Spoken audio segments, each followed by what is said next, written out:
È la quinta edizione del Guido Sieni Judo Cup e il mentore di questa manifestazione ai nostri microfoni, Stefano Urgeghe. Che dire, successo annunciato. No, diciamo che dopo già, come hai detto tu, altre 4 edizioni abbiamo cercato di migliorare, intanto con la partecipazione della nazionale italiana cadetti per un camp, perché loro, essendo in ritiro per la prossima settimana agli europei, e quindi allora è già questo un valore aggiunto alla nostra manifestazione. Poi diciamo il clou veramente della manifestazione è quella di domani, quella per quanto riguarda il trofeo Italia esordienti, che è quella che rientra appunto per ottenere, i ragazzi devono ottenere il ranking nazionale, quindi il punteggio per poter accedere alle finali dei campionati italiani per dicembre.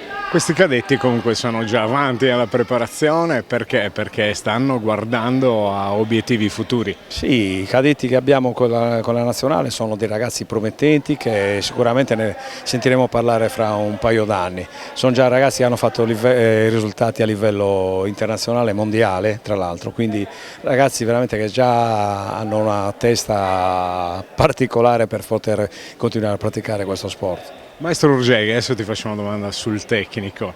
Quando hai iniziato hai detto solo e esclusivamente una cosa: riportare in auge il Guido Sieni significa ripartire alla base. La base è rappresentata da queste giovani speranze dello judo nazionale. Sì, appunto, stiamo parlando di esordienti, quindi ragazzi che hanno 14-15 anni e sono quelli che poi appunto fra 2-3 anni sappiamo se sono ancora in gara oppure hanno già mollato. I numeri dicono che questa è un'organizzazione che ormai viene vista non solo di buon occhio, ma proprio viene anelata da tutte le società in Italia, perché sono praticamente rappresentate. Sì, considera che ci saranno domani, rappresenteremo circa un'ottantina di società provenienti da tutta la geografia italiana, praticamente dalla Sicilia al Veneto, al Piemonte e tutto il centro. Insomma.